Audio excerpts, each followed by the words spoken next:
Okay, so it's live on YouTube up in my corner there, Tim. Okay, there we go. So we're good to go? We are good to go, Mr. Chair.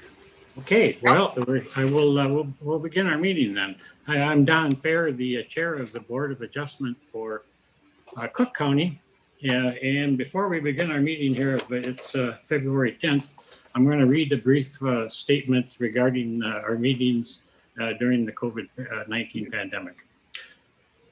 It has been determined that an in-person meeting is not practical or prudent because of the COVID-19 pandemic and the related peacetime emergency declaration made by Governor Walz in accordance with Minnesota statutes. We have ensured that all members of the body participating in the meeting, whether their physical location, can hear one another and can hear all discussion and testimony offered at today's meeting. We have also ensured that members of the public present at the regular meeting location, well, we're not having a meeting at the regular location, but it's been posted that we aren't there, but you can hear all discussion and testimony and all votes of the members of the body. We have urged the public not to attend this meeting in person because of the COVID-19 pandemic and have ensured that members of the public can view and monitor the meeting remotely in real time by broadcasting the meeting on the Cook County website. All votes will be conducted by roll call, so each member's vote on each issue will be identified and recorded. And that's the official announcement for tonight. So I will then call our meeting of February 10th to order. And the first item is our agenda and approve the minutes. And I will say, Tim, you said you wanted to add, probably at the end in new business, discussion on March meeting. That is correct, Mr. Chair. Thank you. We'll pencil that in. And other than that addition to the agenda, I would, if you folks have had an opportunity to review the minutes, we would entertain a motion to adopt our agenda for this evening as amended and approve the minutes. So moved, Mr. Chair. Okay, motion by Jerry. I'll second. And a second by Judy. And I'll call the roll. Adam Tiefel? You're muted, Adam. Yeah, present. Yep. Jerry Henniker? Here. And Judy? Aye. I'll be I myself. And Charlie, has Charlie checked in here? No Charlie. Okay. So, and then moving on to our next item is ongoing business is the Judy and Bill Silman memo. And Mr. Nelson. Mr. Chair, did we have the minutes? Did you do the? Yeah, we did that at the same end with the agenda and the minutes. Oh, okay. All right. Okay, good. Okay, so really not much to say. You all should have gotten that memo. We had a lot of discussion last month on this. And basically, we took it back. There was a lot of interest in that, the provision in 7.14. We ran it past our attorneys and the county engineer, and it was deemed that it indeed did satisfy the provisions of 7.14. So more importantly, we did withdraw that variance request, but we will be having a discussion at the March meeting for the Planning Commission to look at ordinance amendments. There's two ways that we can go forward with this. With the language in 7.14 is if we want to retain that in our ordinance, we really do need to have criteria and methodology and everything listed in with it to make it more clear as to what the engineering needs to look at. And then if we don't, we can just eliminate that provision. We're basically the only county in the state of Minnesota that has that allowance. It's kind of a codified variance in the ordinance, and so we'll be talking about that in March at the March meeting. And so, unless there are any other questions, we can just move on. I mean, my simplistic way of looking at it, they do not need a variance because that ordinance allows them to build in their shallow soils. So we don't have the opportunity to grant or deny a variance request. They've withdrawn the request, and it's an administrative process at this point. That is correct, and I will say, Mr. Chair, that is limited to the footprint that is stamped on that engineering report where those. I see. Yeah. Very good. All right, well, we'll talk I more have about a- March. I have a Judy? question. How do we, when the Plum family realized this has, we were considering them pretty comparable. And how does the Plum variance require that they have a variance and this one doesn't? Just We for my, didn't- Yeah, Mr. Chair and Commissioner Machenbacher, we didn't do there wasn't the Yeah. shallow soils provision cited in that particular case. And so it not being part of that discussion, it really wasn't part of the deliberation. Right. Their Okay. soil was erosion we were concerned about there, and not sitting on the rock. It was cobbles and silty soils up there, silty clay and cobbles, Yeah. okay, kind of the opposite situation, Okay. Okay. Then we have one other item here, is the Matthew Carlson request for a variance from the side lot setback to construct a garage on property adjacent to Pike Lake. The legal description is part of Government Lot 4, Section 17, Township 61 North, Range 2 West, parcel ID number 51-117-4400. Mr. Lane. Thank you, Mr. Chair. Dr. Carlson is present this evening, and I'm just trying to bring up a screen for my narrative here. This is case 2021-3V, and the Carlson property was purchased in 2018 and includes two combined parcels comprising 5.09 acres and approximately 450 feet of Pike Lake shoreline. The property is situated within the Lakeshore Residential Zone District within 300 feet of Pike Lake and Forest Agriculture Recreational or FAR 1 further inland. Pike Lake is designated as a recreational development or RD lake, and structure and septic absorption area setbacks on RD lakes are 100 feet. Background and information review. I brought in Cook County Zoning Ordinance, Article 1, Purpose and Intent, which is defined as an ordinance establishing comprehensive zoning regulations for that portion of Cook County, Minnesota, outside the incorporated limits of municipalities in accordance with the provisions of Minnesota statutes, Chapter 394 and 105.485, and all acts amendatory thereof to promote the health, safety, morals, and general welfare of the inhabitants by dividing the county into zones and regulating therein the uses of land and the placement of all structures with a view to encouraging the most appropriate use of the land in the county and to recognize and preserve the economic and natural environmental values of all lands within the county. With the Carlson request, one of the important considerations is setback. And a setback is defined as the minimum horizontal distance between where a structure may be placed and the normal high water mark, road center line, road right of way, front side or rear lot line, well, sewage, soil absorption, and or soil treatment area. That's Article 2, Section 2.56 of the zoning ordinance. And finally, the zoning administrator must evaluate possible soil erosion impacts and development visibility from public waters before issuing a permit for grading, filling, construction of sewage treatment systems, roads, driveways, structures, or other improvements on steep slopes. When determined, necessary conditions must be attached to issued permits to prevent erosion and to preserve existing vegetation screening of structures, vehicles, and other facilities as viewed from the surface of public waters, assuming summer leaf on vegetation. That's Section 7.06F of the Cook County zoning ordinance. A couple other informative items are out of Article 14 in the Cook County zoning ordinance, and based on the criteria for decisions, which is included in your question sheet. Those should be addressed as part of your decision process. And also the two zone districts on the Carlson property, which are Lakeshore Residential and FAR 1 zoning. And moving right into considerations.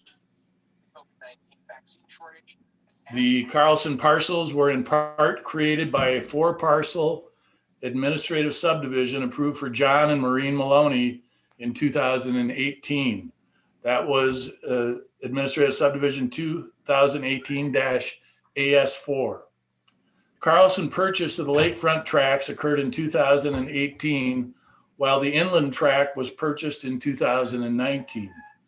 After purchase, the applicant combined the 2 lakefront properties while retaining the larger inland property as a standalone tax parcel. The combined Carlson lakefront parcel comprises 5.09 acres with approximately 450 feet of Pike Lake shoreline. The inland property is 23.83 acres in size. Carlson property includes a diverse, mostly undisturbed landscape, including steep slopes of 10 to 25%, wetland resources, old forest vegetation, and undeveloped shoreline. Access for the Carlson and other parcels were established through easements from the Murmur Creek Road as part of that 2018 subdivision. In 2019, the Carlsons constructed a seasonal residence on the property. It includes approximately 2,456 feet of livable deck area and is situated 100 feet from the Pike Lake shoreline. As such, the residence meets shoreline setback guidance for recreational development lakes.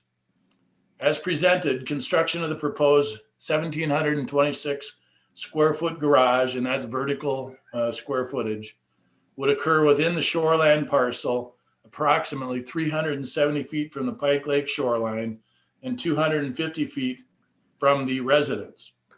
The shift from LSR to FAR 1 zoning means setback constraints for the garage site are increased from the 10-foot LSR to the 50-foot FAR 1 side lot structural setback.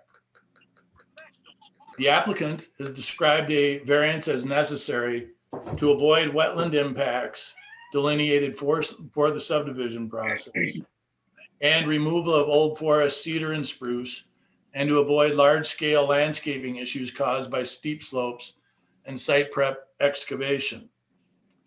In our review, Land Services noted that proposed construction is occurring within an ownership landscape of over 28 acres. During similar blank canvas requests, our guidance has typically been that construction can occur without a variance. This logic was applied most recently through the 2018 variance denial of a request to construct a second dwelling within the 100-foot public water stream setback on property adjacent to Coyote Ridge. And that was case 2020-18V. In its decision, the Board of Adjustment determined that the property owner created the practical difficulty and that alternative build options were available without further board involvement. That said, our conversations with the applicant were far-ranging and included options, alternatives, and other variables inherent with proposed construction. Ultimately, we recognize that the lack of resource and/or neighborhood impacts, the county-imposed transition from LSR to FAR 1, and the increased setback requirements do represent practical difficulties for the property owner. Moreover, we recognize that in addressing conservation and avoidance of the shoreland and landscape resource impacts, the applicant has contributed to the reasonableness of his request. If approved, the following conditions may be applied to this variance. 1, property shall conform to Minnesota Rule 7080 in the Cook County Septic Ordinance per the evaluation of Cook County's Environmental Health Inspector. I did include a memo from Mitch Everson with the packet. 2, no construction or site prep may occur until all necessary permits have been submitted to and approved by Land Services. 3, clearing and site prep shall not be expanded to areas outside of the immediate construction footprint. 4, a small site stormwater plan shall be submitted and approved by Land Services prior to any site disturbance. Erosion and sediment control measures shall be established before and during construction. Site stabilization must be exhibited prior to removal of the prescribed erosion, and sediment control measures. 5, the proximal property line shall be demarcated prior to construction. 6, no component of garage construction, including vertical walls, eaves, and/or gable ends, shall be closer to the western property line than 25 feet, and that's based on the drip line measurement. 7, elevation of the structure shall not exceed 26 feet, as represented in the applicant's building plans. And 8, setbacks shall be verified by land services. We sent out 14 letters of notification, and at the time of this preparation, we received comments from nearest neighbor Greg Cole, who indicated he had no opposition to the Carlson request. Thank you, Bill. Dr. Carlson, do you have anything you want to add to Bill's narrative before we open up the meeting to the public comments? I'm new to this sort of thing, so I hope I'm following protocol on what I'm saying, but I just want to say thank you to Mr. Lane for just guiding me through the process and working through it and just understanding a lot of the different types of setbacks and things. Overarchingly, I just want to say that, that the area was divided up by Maloney into 5 different lots, and Greg Cole bought 3 of them, and I bought, actually it was 6 lots, including the larger back lot. Instead of it being divided up into 5 or 6 different, lots that will have different structures, Greg Cole bought 3 and I bought 3. And so the cumulative building on that on that land will be significantly less with what we did. I don't know if this matters, but we are stewards of the land. Every year since I purchased it, I planted 500 to 700 trees. We're very careful about only taking down trees that are absolutely necessary for something we're doing. I guess, I think I could build that without the variance. I'd have to move it over basically 25 feet, but I take down a bunch of old growth and move a bunch of fill. And in doing so, it just practically speaking, it makes so much more sense to just put a little bit closer to the line adjacent to the other owner who doesn't have an opposition to it. It'll be set back into a slope, which considerably makes it a lot less visible. It won't be visible from the lake whatsoever. Our current building is barely visible from the lake, peeking through trees.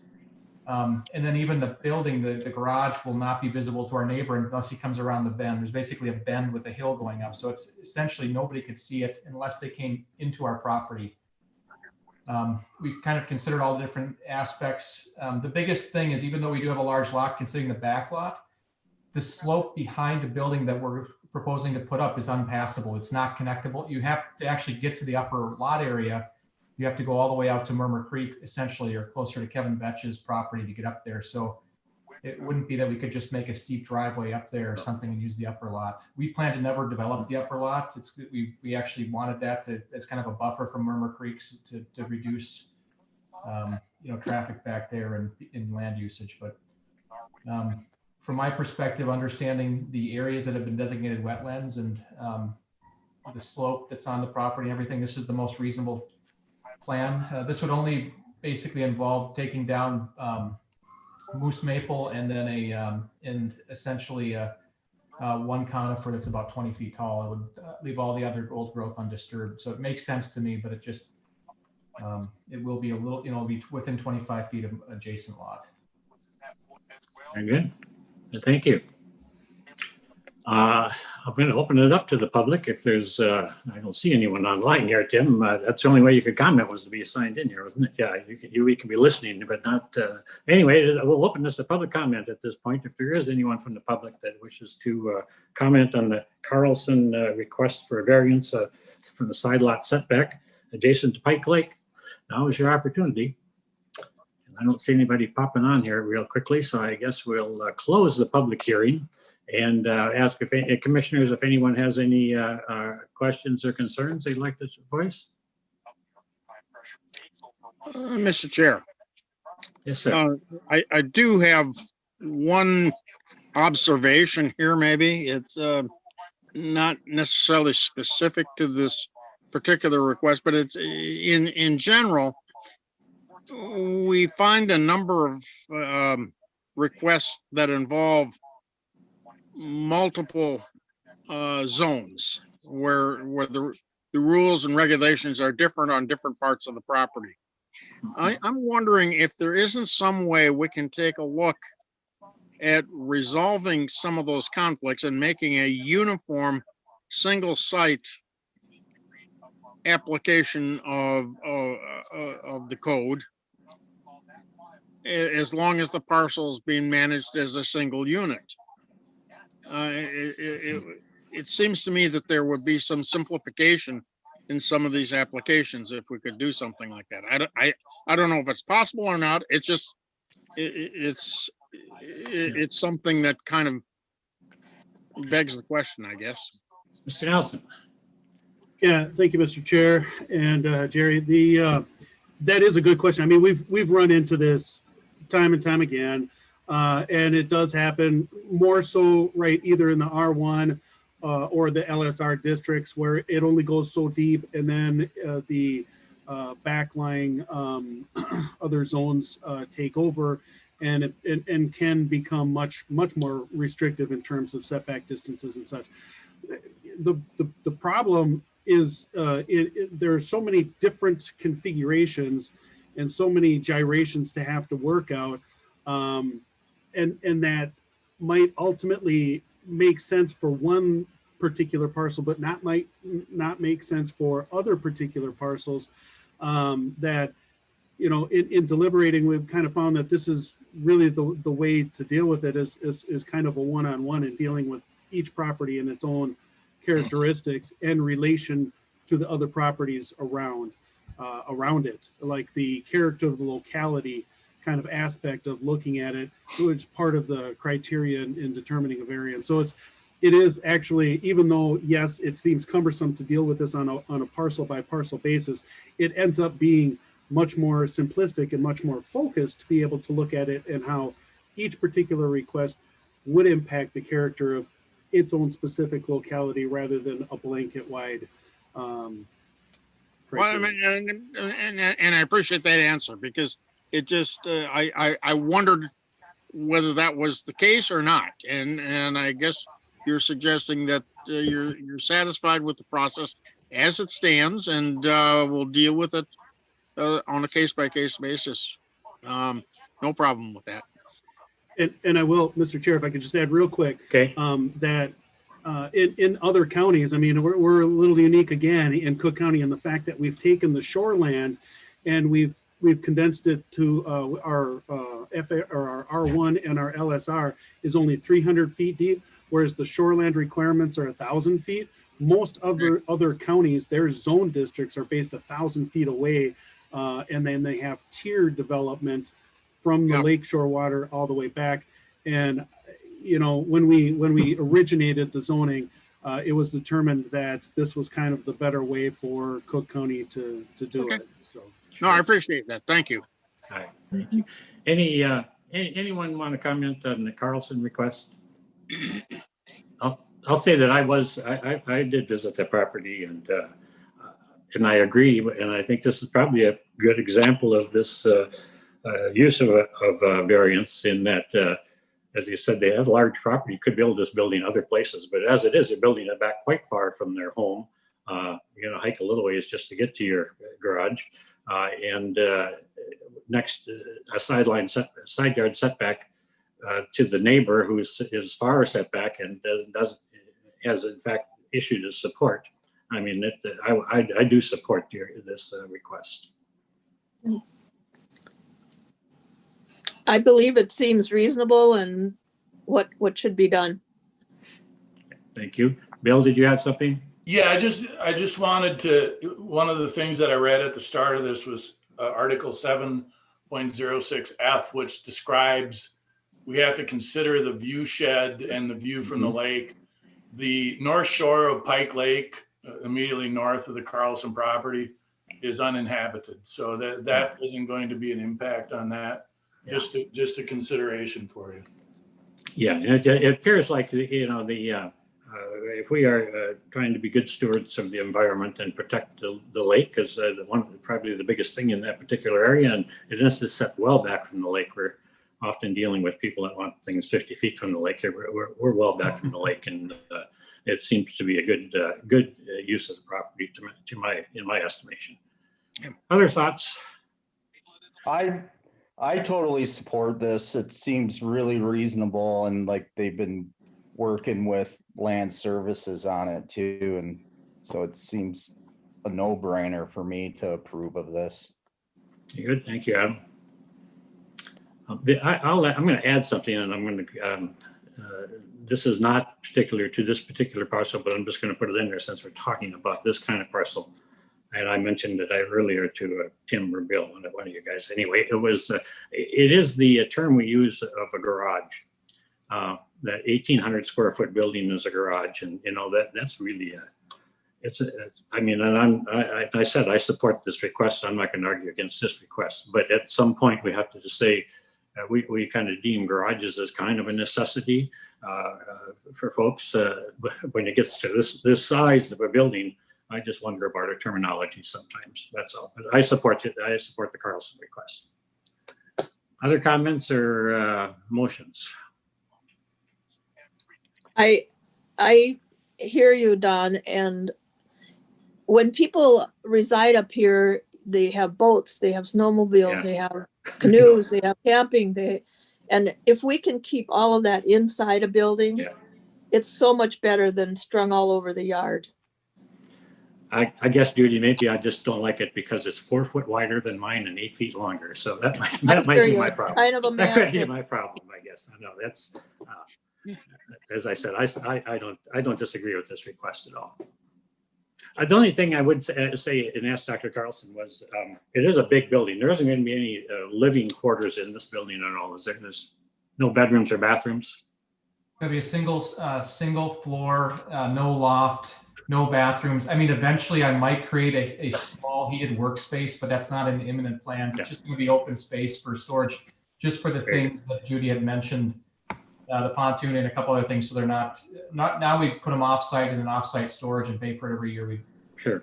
have it on. Yep. We don't have a separate garage, so we don't, not that we would park in a garage anyways with our car, but we don't have a separate garage or any other storage structure. Yeah. No, I understand. Okay, so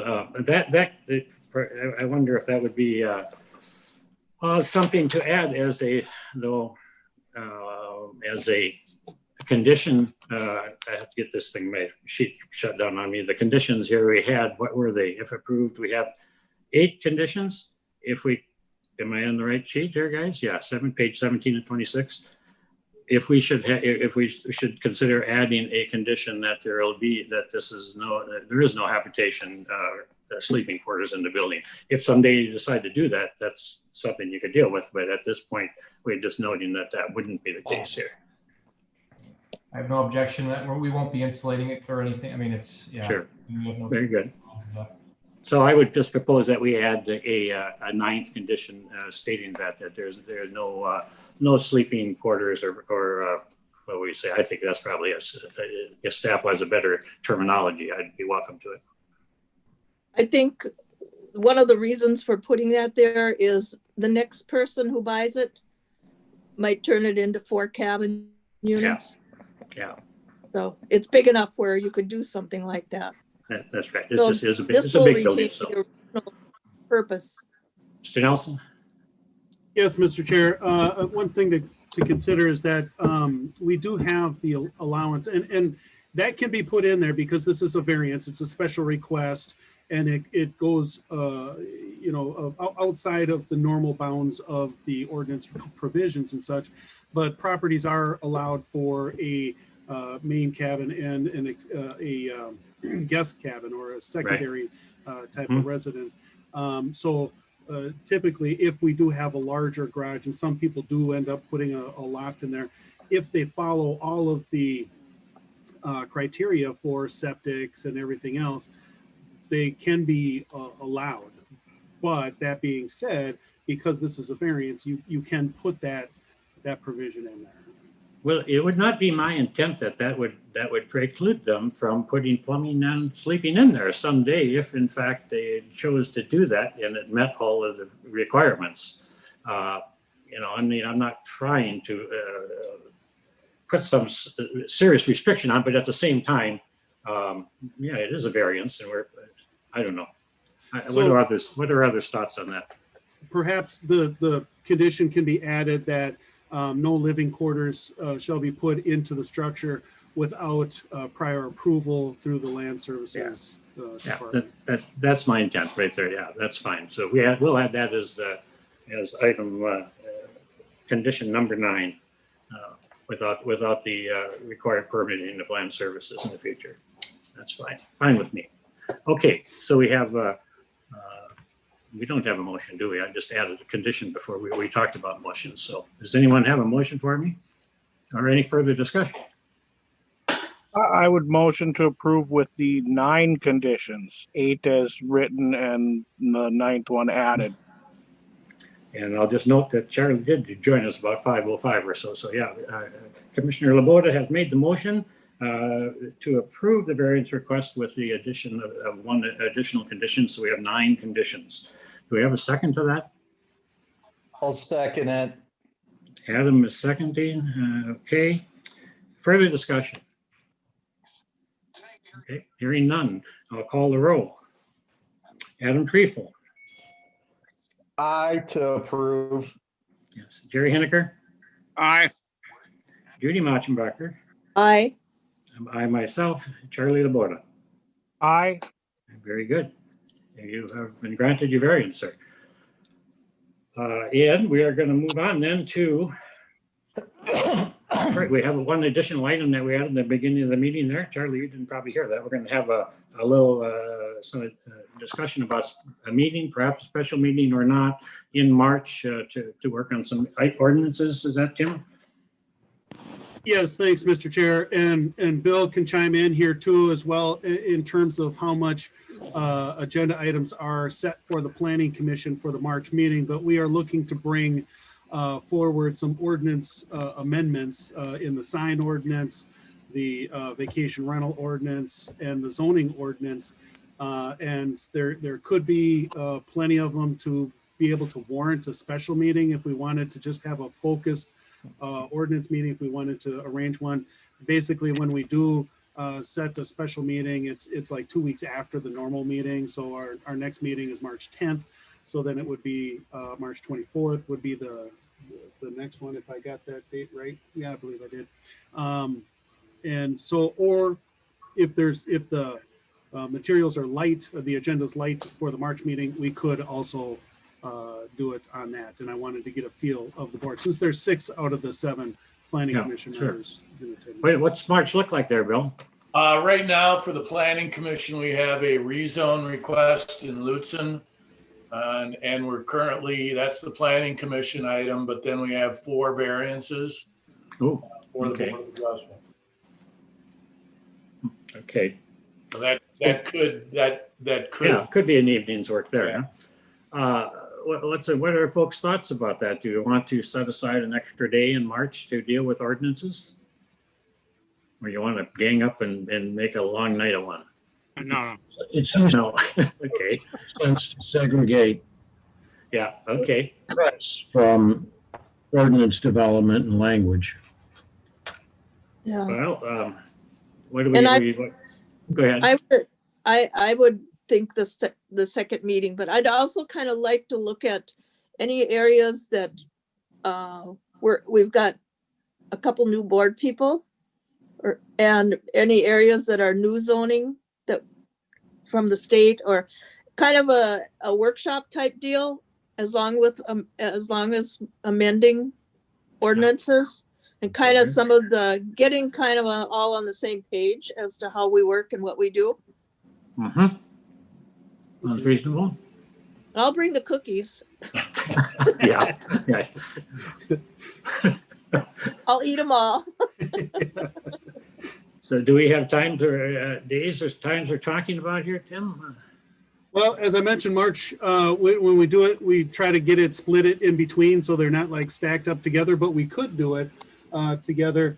March is pretty much the same days as February here. So if we're looking at the 10th, March 10th is the normal meeting. So we could look at the 17th or the 24th. Same time, same bat channel. Yeah, I could do either one of those. No problem. Just so you know, that April, right now, we probably have 2 variances I don't have anything for the planning commission for April at this point. Okay. I can make either one of those. Yep, I'm good. So And I'll send my alternate for that meeting because I have a conflict. Okay, well, yeah, Tim, do you have one of those dates is better? Do you want to push it back a little longer? You got more time to get stuff ready or? This, Well, the 17th, isn't that St. Patrick's Day? I believe it is. Like we're all No, gonna man. party? Yeah, okay, let's see. Let's try Yeah, for oh, the that's what your 24th. report, you had another date. Okay, I understand. Now I'm catching on here. Okay. 17th is good. We can all wear green. Bring green cookies, Judy. Sure. I Is will. that good for you, Tim? 17th? Fine by Sure. me. All right. Okay, Okay. March 17th, 5 o'clock. and then, Mr. Chair, basically what we would do is if we don't, whatever we don't resolve, if we take long into that night, we can push over into the April Mhm. meeting. So Sure, long as the yeah. agenda remains like then too. Sounds good. Very good. All Okay. right. I make a motion, we adjourn. Okay, we have a motion by Judy. Do we have a second? Second. Second, that must have been Jerry. Yep. Okay, and we will call the roll. Adam Triefel, Aye. Gary Henniker, Aye. Judy Mattenbacher, Aye. am I, Charlie Laboda. Aye. Very good. We are adjourned, folks. Thank you. Thanks for the Take care. evening. Yeah, Yep. thank you. Buddy. Thanks all.